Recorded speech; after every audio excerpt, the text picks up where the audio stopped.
What's up, Zack Oates here, author, entrepreneur, and customer relationship guru. Welcome to Give an Ovation, growth strategies for restaurants and retailers, where we find industry leaders to share their secrets to grow your business. This podcast is sponsored by Ovation, a customer experience and marketing platform that gets you more reviews, more feedback, and more revenue. Want to learn more? Visit ovationup.com. What's up, everyone? Happy that you're with us. We have a real treat for you today. Joining us all the way from the Ovation headquarters in Utah, we've got Derek Morgan. What's up, Derek? Hey, nice to be here. Yeah, awesome to have you on, Derek. Thanks for joining us. We have got a lot to pack into these next few minutes. What we're going to talk about is text marketing, how to do it, why to do it, some tips and tricks that we've learned through working with thousands of people about text marketing. And I thought of no one better to bring on to talk about this than Derek Morgan. And let me tell you why. Derek Morgan was actually the very first employee that we ever had at Ovation. And now he worked his way up to a full co-founder and a VP. And so I want to tell you a little bit about Derek. He is the VP of Customer Success here at Ovation. His first passion in life is his family, followed by building value for those around him. Having spent the last 4 years working in restaurant tech, he understands the ins and outs of what it means to interact effectively with customers and the power of unlocking customer satisfaction. So, Derek, thanks for being with us, man. Yeah, thanks for having me. Really excited to chat about what we're going to talk about today. Okay, cool. So let's jump in. We've got social media. We've got email marketing. We've got pay-per-click, and we've got mailers and all of these things that we can do. Why text marketing? How does that fit in, especially for a restaurant and retailer? Yeah. Well, texting is by far the number one way your customers want to hear from you nowadays. That's just where everything is leading, right? Email is a thing of the past. Newsletters, mailers, those are old school. New school, text marketing for sure. One of the cool things about this is you look at it compared to email. Email has less than 20% open rate, right? You compare that with text marketing. Text messages are read 98% of the time. So when you're sending a message, you're sure that it's getting to your customer and they're seeing it. And then if it's relevant, then they're taking action on it, right? So that's kind of where it fits. Email has its place, social media has its place, but text marketing for getting a quick message it's going to be actionable and really create value for your customers, it's the best place to be. Yeah. So old school doesn't necessarily mean bad, right? Because there's still, like you said, there's still a place for pay-per-click and email marketing and mailers. All of these things have a place. But, the way that I've heard it described from one of our customers is our text marketing tool gives them that lever that they can just pull in and drive revenue today, which is what so many people are missing. Would you agree with that? Loaded question. No, absolutely. Email has its place, right? And these other places, these other marketing techniques, they have their place for brand awareness, for kind of getting your name out there, for building yourself up. But when it comes to, like you said, that lever that they can just pull and just flip a switch to just open the floodgates and bring in customers, text marketing, that's the way to go. Cool. Awesome. So what are some, you have been instrumental in sending out millions of text messages and some of the absolute lowest opt-out rates I have ever seen in my life. What are some of the tips that you have, that you've used to make these text marketing campaigns successful for our customers? Oh, yeah. So number one thing, relevance. That is what it all boils down to for me and for our customers. So a lot of times people will ask me, how often should we be texting them? Oh, I don't really want to bug my customers. It feels a little invasive, right? We get that all the time. And I just tell them, it all depends on what you're sending. If you're sending them something they want to receive, they're going to open it. They're not going to be bugged by it. You could send it to them, as much as you want. So relevance is key when it comes to sending out these messages. Yeah, that's a great point. Like, when my wife texts me, I'm never like, oh man, the old ball and chain. Like, no, it's like, oh, what's she gonna say? Because she's funny. Yeah, exactly. Yeah. If you know that you want to hear from somebody, you're going to always read their messages. You're going to want to keep them coming. You're not going to unsubscribe from them. Same thing with social media. All the people you like hearing from that have relevant content, those are the ones you're following. They're the ones you're viewing, you're liking. Well, same thing with text messaging. You got to make sure your message is relevant for your audience. Yeah, you don't want to get overplayed, right? Because then you run into like the Carrot Top thing where, remember him? He just got a little overplayed. So anyway, okay, so it's got to be relevant. Now, there's a lot of people that are going to be watching or listening who are thinking, okay, I get that it needs to be relevant, but what does that mean for me? Like, how do I actually compose something that's relevant? And how do I know? What would you say to those people? Yeah, it's like any other marketing strategy that you might have. You're going to have to sort of A/B test this, right? So you're going to have to test the waters a little bit. What is it that your customers love about doing business with you? What are the deals that they're hoping to hear about? What are the things that they're really looking for? And that's going to help you to be able to send that relevant message. I always say, a text message can only hold 160 characters, right?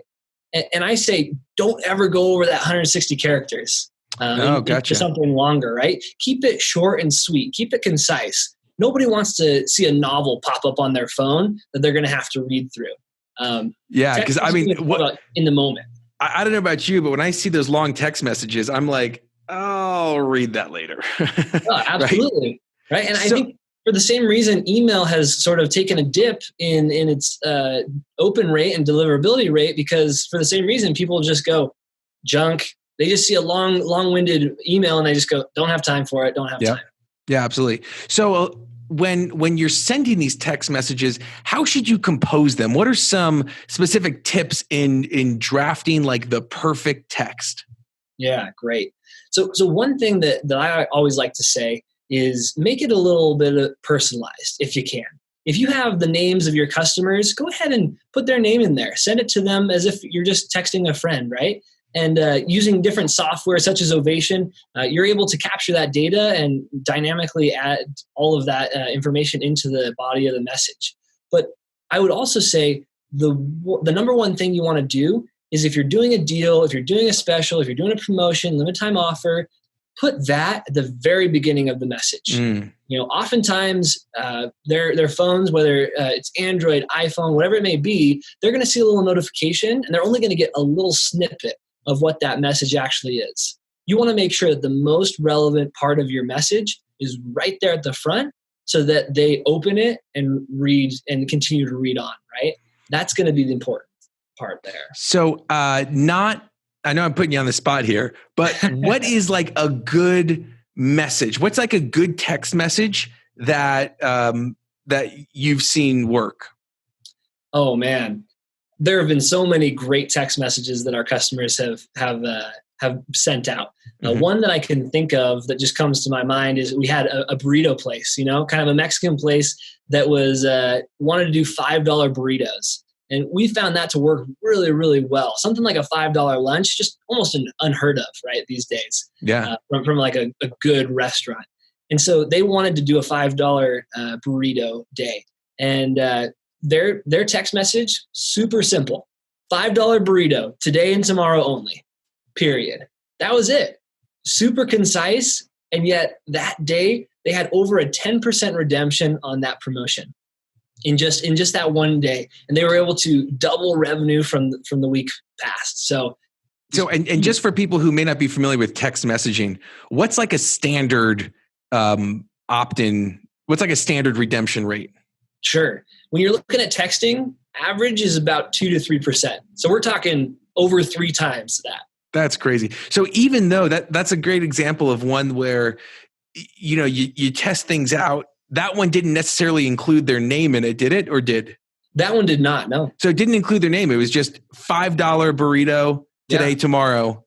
Yep. And that was it. Cool. What have you found about follow-up messages? Is that something, does that work? Do people find it annoying? Talk to us about follow-up messages. Yeah, great question. So in the times where we've done follow-up messages, we've actually seen, depending on the message, you can actually get more redemptions from a follow-up message than from the initial message. Yeah. So, you don't want to go too crazy on it. You don't want to follow up 2, 3, 4 times. People will start to, not see that as very relevant. But sending a short little follow-up message, super powerful. What we see is that first day you send off something, and remember, this is a text message, right? So you kind of have a window of time where it's going to be most effective, because once you've sent it, other text messages are going to come through from friends and family and that sort of thing. So it has sort of a shelf life, if you will. Yeah. And we find that that's normally about 2 days. So the first day you're going to see about 60 to 70% of the redemptions, right? Because you have those people that are just, all right, let's go in. Let's go to that sale. Let's go get that deal. The next day, you're going to have people that are just maybe a little bit slower, right? That were busy the day before, but still coming in. So what we find is that window of time, really, you want to keep it within those 2 days there. But you're going to see most everything kind of front loaded on that first day. Awesome. So, any other tips that you would say? Someone's sitting down, they're about to draft up like their very first text message they want to blast out. We'll talk in another podcast on how to collect those numbers, but they've got those numbers. They're about to send it out. What do you want them to remember? What's like any other tricks or tips that is really important for them to remember? No, I think it just boils down to make it relevant, make it enticing, make it short and sweet, and then run it for a limited time because it does have a little bit of a shelf life. One last thing, just kind of that's helpful. We find that most text messages are good to be sent at about 10 a.m. or 5 to 6 p.m. So if you're doing kind of a deal for that day, 10 a.m. is a really good time because people are up, they're kind of they're reading things. If it's going to be for like the next day or something like that, you can do between 5 and 6 p.m. People are getting off of work, they're checking their phone. That's when they're kind of have that device kind of glued to their face. Okay, so first of all, use text messaging in your mix. Not as like your only source of marketing, but use it in your mix for that thing to not just remind them about who you are, but to push that button, pull that lever, get them to come in that day. The 7 takeaways I got: 1, make it relevant. 2, test different messages with what people love. 3, make sure it's only one text message, keep it short. 4, use names, personalize it. 5, put the deal first. Don't make them read through the whole text message to get to the deal. 6, follow up one time. And then lastly, 10 a.m. or 5 to 6 p.m. are great times to send text messages, right? That's right. You got it. Derek, thank you so much for coming on our podcast. And today's ovation goes to Derek for being an awesome VP of Customer Success. Thanks, Derek. Awesome. Thanks, guys. Glad you're with us today, and thank you. Thank you to the risk takers, the troublemakers, the crazies who are keeping this world clothed and fed. You're the ones who deserve an ovation. Again, this podcast was sponsored by Ovation. To see how we can help you grow your business, go to ovationup.com. Don't forget to subscribe, and as always, remember to give someone in your life an ovation today.